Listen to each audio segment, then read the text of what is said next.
Bueno, pues las sensaciones son muy buenas. Nos pilla, yo creo que en un momento en el que el equipo está muy bien y bueno, yo creo que el día acompaña y esperemos que alrededor de nuestra gente pues seamos capaces de sacar algo positivo. Llegáis después de este parón, una buena dinámica. ¿Qué es necesario para meterle mano a este Barcelona que solo se ha dejado 2 puntos en Liga?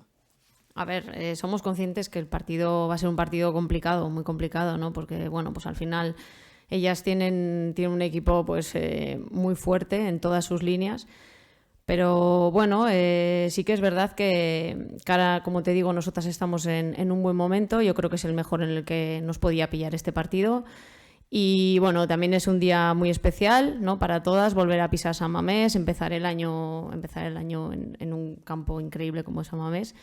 Y bueno, pues sí que es cierto que tenemos que estar muy concentradas, sabiendo muy bien lo que tenemos que hacer, hemos preparado el partido muy bien y bueno, pues a un partido siempre puede pasar cualquier cosa.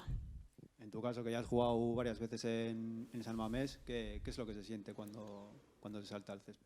Bueno, pues es una sensación, yo creo que cada partido es irrepetible, ¿no? Es una sensación de, no sé, ves ahí pues todo el tiempo que llevas y al final lo ves como un premio, ¿no? Además ves que la gente siempre responde y es una sensación espectacular. Otra vez se prevé una grandísima entrada como el año pasado con el Atlético. Supongo que para vosotras eso encima también es un plus de energía para darlo todavía más encima en un partido contra el Barça.